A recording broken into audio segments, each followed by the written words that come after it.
तो सबसे पहले हम लोग 6.2 को बनाने से पहले अपनी बुक पर नज़र डालें। बुक में अभी तक हम लोग पढ़ चुके हैं थेल्स थ्योरम और इसका कन्वर्स ऑफ थेल्स थ्योरम। तो यह जो 6.2 आप जितना भी बनाएंगे, जितने भी प्रॉब्लम इसमें हैं, इस सारे प्रॉब्लम में आप देखेंगे कि थेल्स थ्योरम का एप्लीकेशन है या तो इसके विलोम का एप्लीकेशन है। तो यहाँ पर सबसे पहला नंबर का जो क्वेश्चन है, इसमें हम लोग थेल्स थ्योरम अप्लाई करेंगे। जैसे कि थेल्स थ्योरम में जान रहे हैं कि अगर कोई लाइन पैरेलल हो ट्रायंगल के किसी एक साइड के, तो अदर तो दो साइड को वह समान अनुपात में काटती है। तो इस प्रॉपर्टी का हम लोग यूज करेंगे क्वेश्चन नंबर 1 में। क्वेश्चन नंबर 2 में जो है हम लोग कन्वर्स ऑफ थेल्स थ्योरम का एप्लीकेशन करेंगे।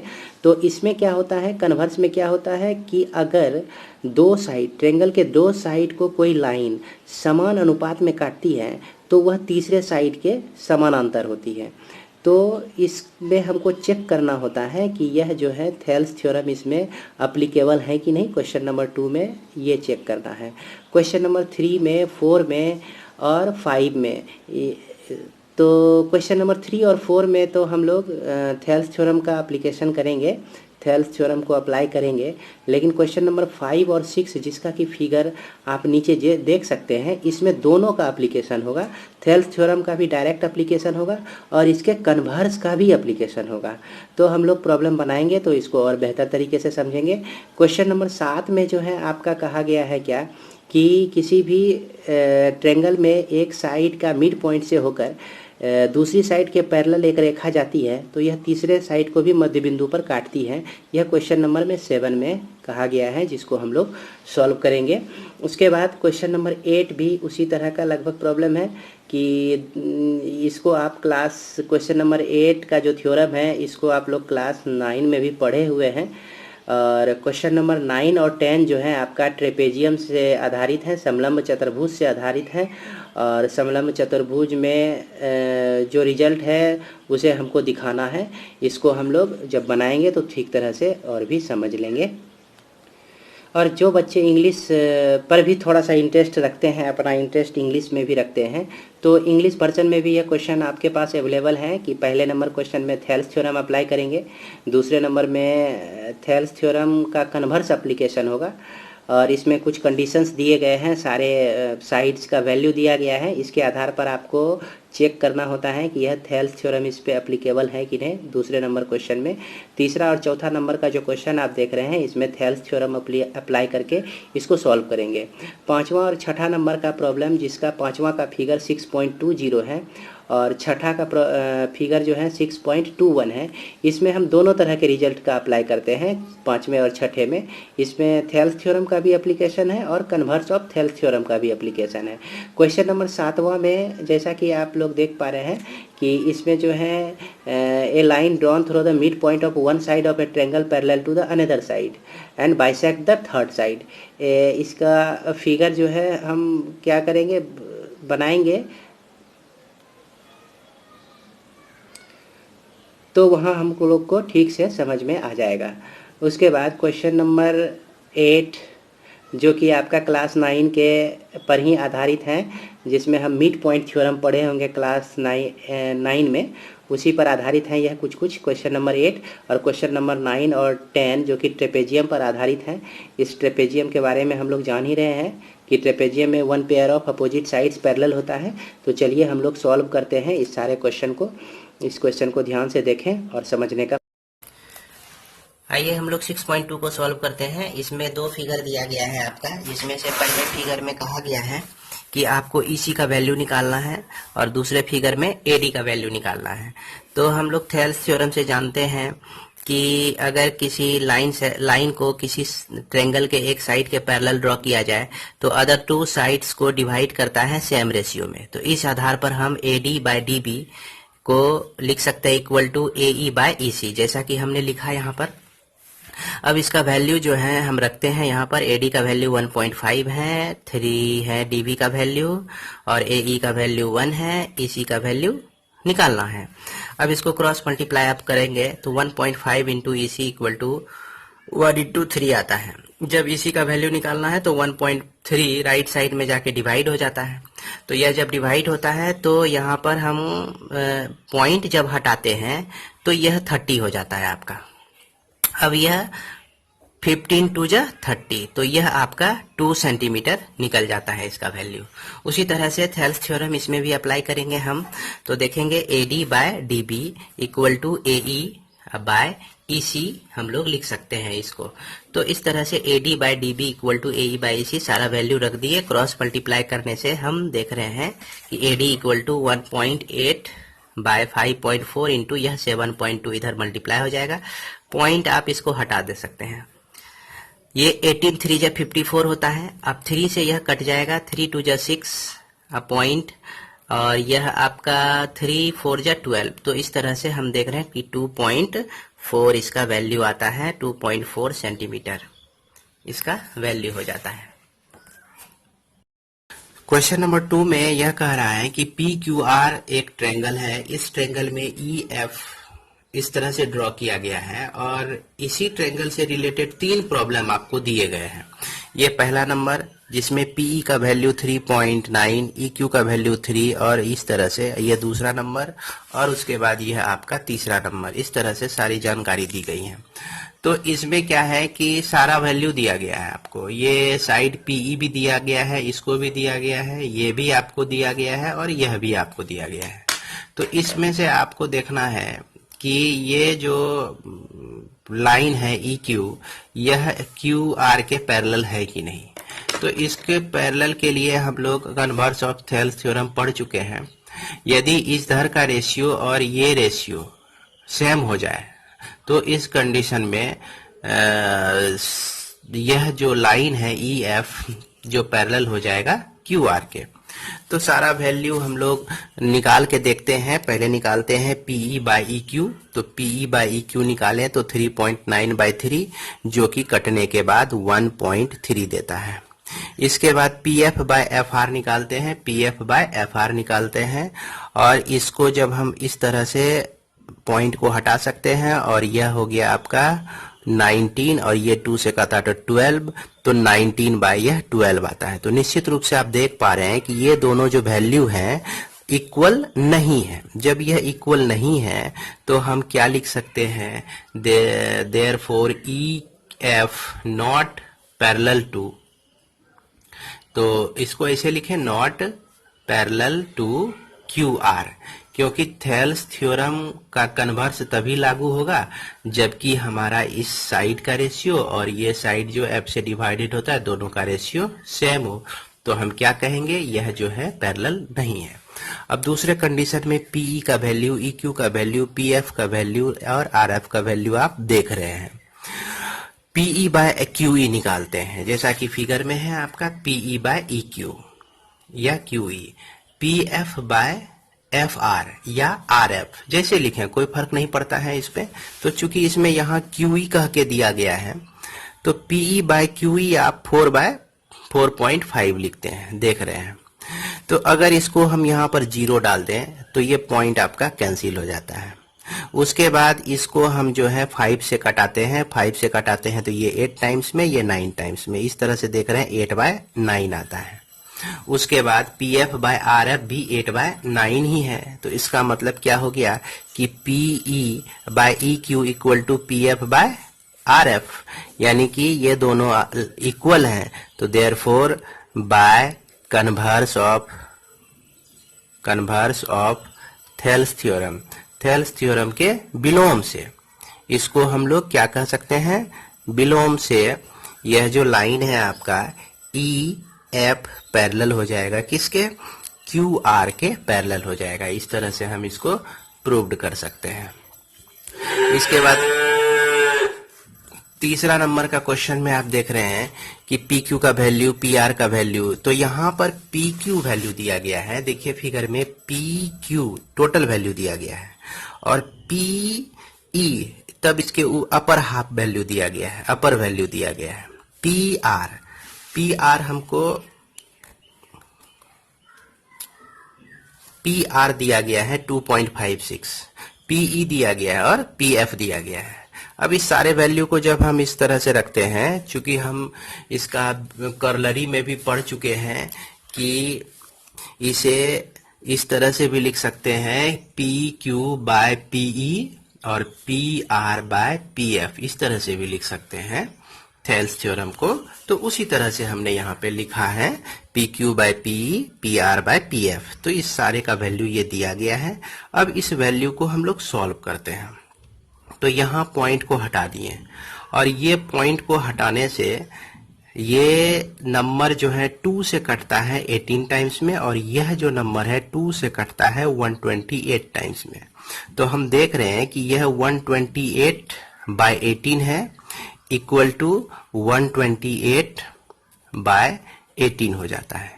तो जब यह दोनों सेम है, इसका मतलब साइड का रेशियो जब सेम है, तो निश्चित रूप से कन्वर्स ऑफ थेल्स थ्योरम से हम लिख सकते हैं कि ई एफ जो है पैरेलल है क्यू आर के।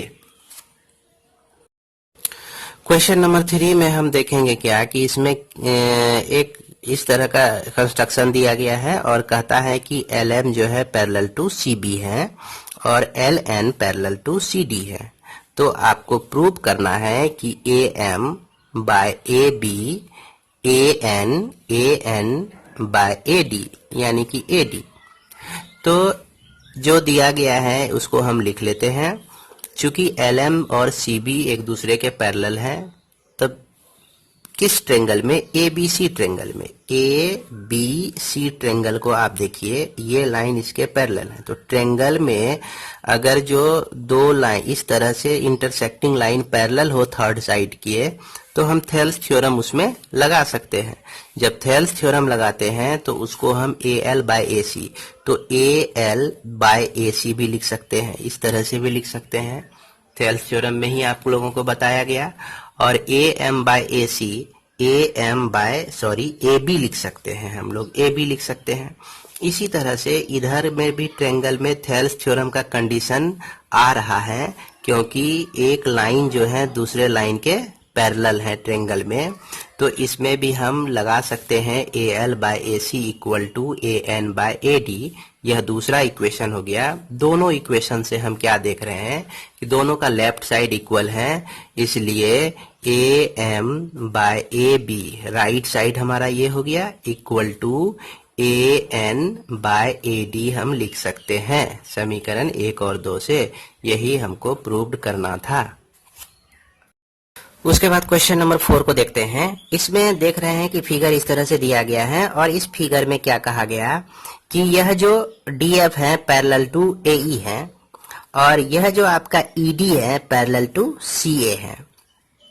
तो हमको क्या प्रूफ करना है कि B F by F B, B F by F E को प्रूफ करना है बी ई बाय ई सी, जैसा कि देख पा रहे हैं। तो हम यहाँ पर देख रहे हैं कि दो ट्रेंगल हमको मिलता है। कौन कौन सा ट्रेंगल?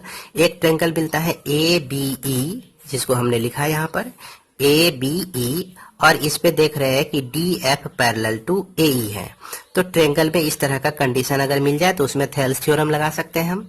तो थेल्स थ्योरम के आधार पर हम क्या लिख सकते हैं? B D by D A equal to B F by F E, जैसा कि हमने लिखा B D by D A equal to B F by F E. अब देखिए दूसरा ट्रेंगल हमको कौन सा मिल रहा है। इसमें दूसरा ट्रेंगल हमको मिल रहा है ए बी सी मिल रहा है। तो ए बी सी में थेल्स थ्योरम का कंडीशन अप्लाई हो रहा है, A C parallel to D E. तो निश्चित रूप से थेल्स थ्योरम इसमें भी एप्लीकेबल है। तो थेल्स थ्योरम से हम क्या लिख सकते हैं? B D by D A, B D by D A equal to B E by E C. तो इसको हम लिख सकते हैं ए बी सी बाय ई सी। अब इक्वेशन फर्स्ट और सेकेंड के लेफ्ट साइड को ध्यान से देखिए। लेफ्ट साइड अगर सेम है तो राइट साइड भी बराबर होगा, इसलिए हम क्या लिख सकते हैं? 1 और 2 से B F by F E equal to B E by E C. यही चीज हमको प्रूफ करना था यहाँ पर, जो कि हम प्रूफ कर चुके हैं। इस क्वेश्चन नंबर 5 में इस तरह का फिगर दिया गया है। तो इसमें सबसे पहले देखिए कि प्रूफ करना है आपको E F parallel to Q R. इसको प्रूफ करना है, ये दोनों लाइन जो है आपका पैरेलल है। इसमें दिया गया है D E parallel to O Q, D E parallel to O Q, और D F parallel to O R, D F parallel to O R दिया गया है। तो ये आपको प्रूफ करके दिखाना है। तो अब हम यहाँ पर देख पा रहे हैं कि दो ट्रेंगल हमको मिल रहा है। एक ट्रेंगल मिल रहा है PQO जिसमें ED पैरेलल टू QO है, ED पैरेलल टू OQ है। तो थेल्स थ्योरम इसमें लगा सकते हैं। किसी भी ट्रेंगल में इस तरह का सिचुएशन मिल जाए, एक ट्रेंगल है और एक लाइन जो है थर्ड साइड किसी भी साइड के पैरेलल मिल जाए, तो हम इसमें थेल्स थ्योरम अप्लाई कर सकते हैं। तो थेल्स थ्योरम अप्लाई करने से हमको क्या मिलता है, PE बाय EQ और PD बाय DO। यह इक्वेशन नंबर फर्स्ट। उसके बाद दूसरा ट्रेंगल हमारा है PRO। इसमें भी देख रहे हैं वही कंडीशन, एक साइड जो है, एक साइड यहाँ पर देख रहे हैं इस ट्रेंगल का इसके पैरेलल है, यह कंडीशन मिल रहा है। तो थेल्स थ्योरम हम इसमें भी अप्लाई कर सकते हैं। तो यह हो जाएगा आपका PF by FR equal to PD by DO।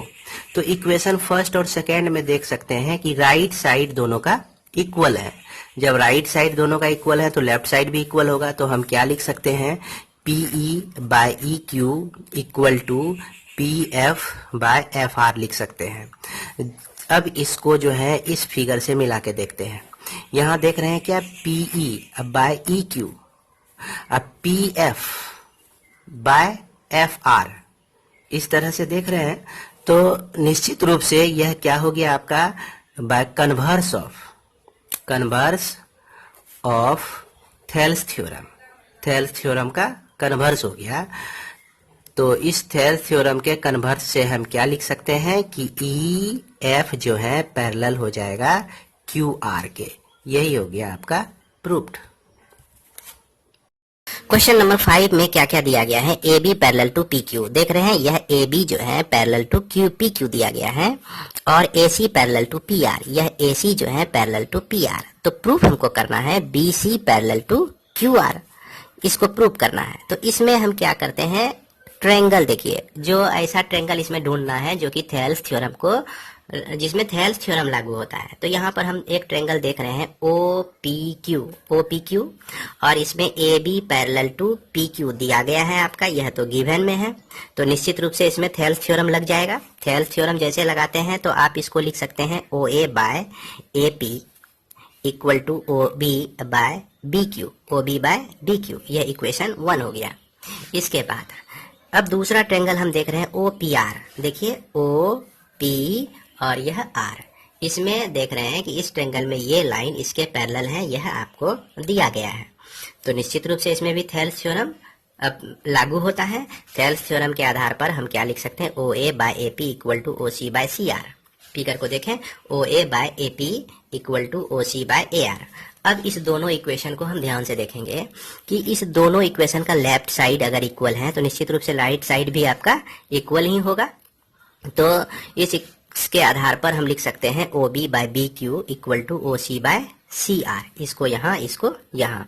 अब क्या कर सकते हैं, जब कन्वर्स ऑफ थेल्स थ्योरम क्या कहता है कि अगर जो है साइड का रेशियो सेम होता है तो लाइन पैरेलल होते हैं, उल्टा तो इसी को कहा जाता है।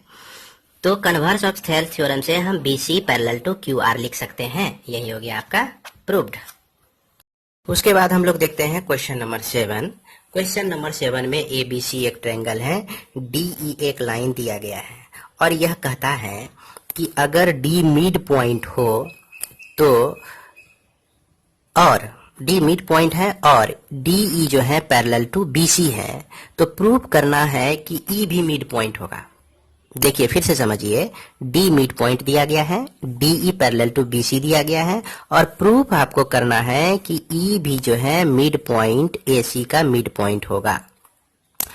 तो मिड पॉइंट कहने का मतलब हो गया कि बाइसेक्ट द थर्ड साइड, जैसा कि बुक में लिखा गया है बाइसेक्ट द थर्ड साइड, तो यह साइड को भी बाइसेक्ट किया जाता है, यह प्रूफ करके दिखाना है। तो इसको हिंदी में AB मध्य बिंदु है और DE पैरेलल टू BC दिया गया है। तो सिद्ध करना है कि E जो है आपका भुजा AC का मध्य बिंदु है। तो AE इक्वल टू EC आपको प्रूफ करना है।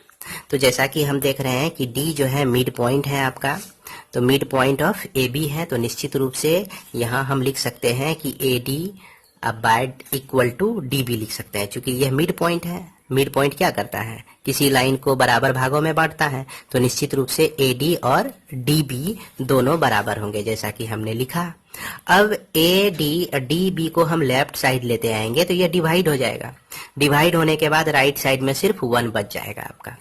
उसी तरह से DE पैरेलल टू BC है ना, बाय थेल्स थ्योरम से हम क्या लगा सकते हैं कि AD by DB AE equal to EC।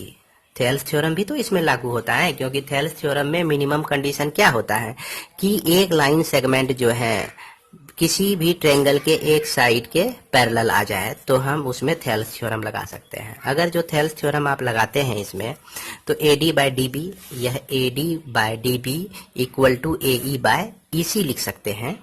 जब हमने इसको लिखा, अब दोनों इक्वेशन को हम मिलाते हैं तो इसमें AD बाय DB का वैल्यू हमको मिला हुआ है 1। अगर 1 यहाँ पे हम रख देते हैं तो 1 equal to AE by EC हो जाता है। इसलिए EC को अगर लेफ्ट साइड ले आए 1 से मल्टीप्लाई कर दें तो EC इक्वल टू AE हमको प्राप्त होता है। तो इससे क्या साबित होता है कि यह जो है क्या बता रहा है, यह बता रहा है कि ये पार्ट और ये पार्ट इक्वल है। ये दोनों पार्ट क्या है, इक्वल है। जब ये पार्ट इक्वल है तो निश्चित रूप से E कैसा पॉइंट है, मिड पॉइंट होगा। तो इसलिए E को हम लोग मिड पॉइंट ऑफ AC कह सकते हैं। यही हमको प्रूव करना था, यानी कि E जो है AC को बाइसेक्ट करती है। क्वेश्चन नंबर 8 में D जो है मिड पॉइंट दिया गया है और AB का मिड पॉइंट दिया गया है और निश्चित रूप से आपका AD इक्वल टू DB हो जाएगा, यानी यह जो है यह दोनों पार्ट जो है आपका इक्वल हो जाएगा। अब AD इक्वल टू DB हो गया तो AD by DB equal to 1 लिख सकते हैं। उसी तरह से इस क्वेश्चन में E भी जो है मिड पॉइंट आपको दिया गया है, तो E भी मिड पॉइंट है, तो यानी ये part AE equal to EC लिख सकते हैं, AE इक्वल टू EC लिख सकते हैं। अब इसको हम EC को जब लेफ्ट साइड ले आएंगे तो AE बाय EC हो जाएगा इक्वल टू 1। इक्वेशन 1 और 2 से निश्चित रूप से यह भी 1 के बराबर, यह भी 1 के बराबर, तो दोनों से हम क्या लिख सकते हैं इसको, ये दोनों ये आपस में बराबर है। जब ये दोनों आपस में बराबर है तो converse of Thales theorem, Thales theorem के विलोम से हम इसको क्या लिख सकते हैं कि यह जो आपका DE है पैरेलल टू BC हो जाता है। ये हो जाता है आपका प्रूव्ड। उसके बाद क्वेश्चन नंबर 9 में क्या दिया गया है कि ABCD एक ट्रेपेजियम है आपका। इस ट्रेपेजियम में आपको प्रूफ करना है, अच्छा O जो है इंटरसेक्टिंग पॉइंट हो गया। इस ट्रेपेजियम में आपको प्रूफ करना है OA by BO equal to CO by DO, ये प्रूफ करना है। तो इसमें थोड़ा सा हम कुछ कंस्ट्रक्शन डालते हैं। कंस्ट्रक्शन क्या डालते हैं कि ये एक लाइन OP हम पैरेलल ड्रॉ करते हैं किसके, AB के। तो यह ट्रेपेजियम है, तो ट्रेपेजियम में AB पैरेलल टू DC है, तो निश्चित रूप से अगर OP हम पैरेलल AB के ड्रॉ करते हैं तो AB ऑलरेडी DC के पैरेलल है, यानी कि यह तीनों लाइन जो है आपका एक दूसरे के पैरेलल हो जाता है। अब यहाँ पर हम ट्रायंगल देखते हैं कि किस किस ट्रायंगल में थेल्स थ्योरम लागू हो सकता है। ADB देखिए, ADB देखते हैं, ये ट्रायंगल आप देख रहे हैं, ADB देख रहे हैं, इसमें OP जो है पैरेलल टू AB है, तो थेल्स थ्योरम के आधार पर हम क्या लिख सकते हैं, DP by PA equal to OD by OC लिख सकते हैं इसको, सॉरी OD बाय OB लिख सकते हैं। ये इक्वेशन नंबर फर्स्ट। अब उसके बाद हम लोग चलते हैं इन ट्रायंगल ACD में, और यह OP जो है पैरेलल है किसके, DC के। तो इसमें भी बाय थेल्स थ्योरम हम लोग लगा सकते हैं। तो थेल्स थ्योरम के आधार पे क्या लिख सकते हैं, AP by PD equal to AO या OA लिखिए इसको, बाय OC लिख सकते हैं। इसी को और हम क्या लिख सकते हैं, PD को हम ऊपर कर दें और उसके बाद AP को नीचे कर दें, तो निश्चित रूप से OC बाय क्या लिखाएगा, यह OA लिखा जाएगा। ये इक्वेशन नंबर 2। 1 और 2 को आप ध्यान से देखिए। 1 में DP बाय PA है और यहाँ भी PD बाय AP है, तो बात सेम है। DP और यह जो है आपका AP दोनों सेम ही है। PA लिखा हुआ है या इसको AP भी लिख सकते हैं, कोई फर्क नहीं पड़ता है। लाइन को हम इस तरह से PA और AP में कोई डिफरेंस नहीं होता है। लाइन का नाम है, यह नाम को हम PA लिखें या AP लिखें कोई फर्क नहीं पड़ता है। इसलिए इसका लेफ्ट साइड और इसका लेफ्ट साइड दोनों बराबर हैं। तो निश्चित रूप से हम फ्रॉम फर्स्ट एंड सेकेंड से क्या लिख सकते हैं कि OD by OB equal to OC by OA। अब इसको थोड़ा सा हम अरेंज कर देते हैं। OA को हम ऊपर लेके चले जाएं तो OD जो है निश्चित रूप से क्या आ जाएगा, नीचे आ जाएगा, OC बाय OD। अब इसको हम और भी इस तरह से भी लिख सकते हैं। OA को AO लिखें तो भी कोई फर्क नहीं पड़ता है, OB को BO लिखें तो कोई फर्क नहीं पड़ता है, CO इसको लिख दें, इसको आप DO लिख दें। तो इस तरह से हम देख रहे हैं कि यह रिजल्ट हमारा मिल जाता है, यह प्रूफ हो जाता है। क्वेश्चन नंबर 10 को जब पढ़ेंगे तो ये समझ में आएगा क्या कि ABCD एक क्वाड्रिलेटरल है।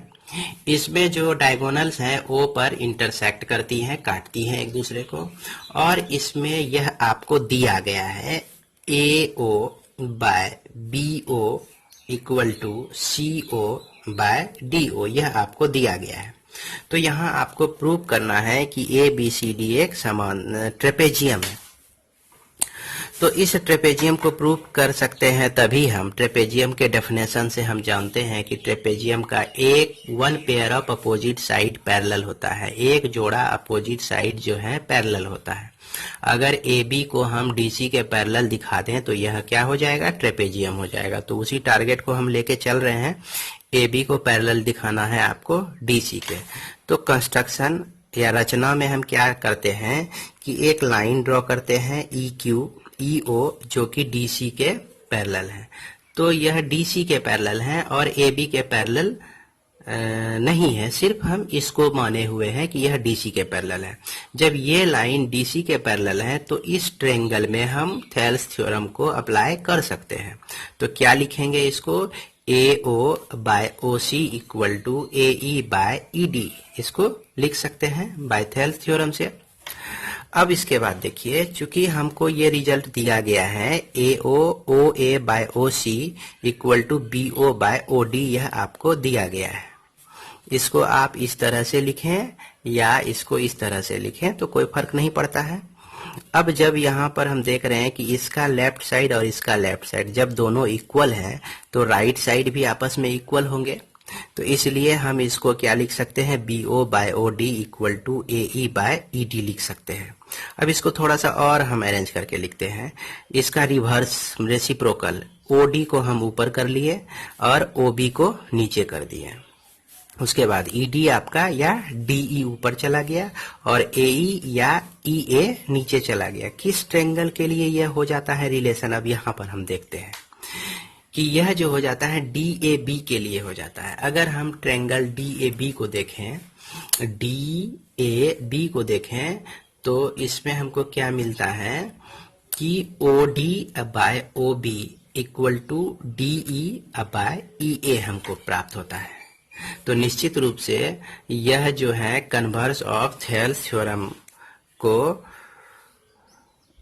फुलफिल करता है। तो निश्चित रूप से हम क्या कह सकते हैं कि AB जो है पैरेलल टू EQ है। तो AB पैरेलल टू EQ तो किसके आधार पर हो गया, bye converse of Thales theorem के आधार पर।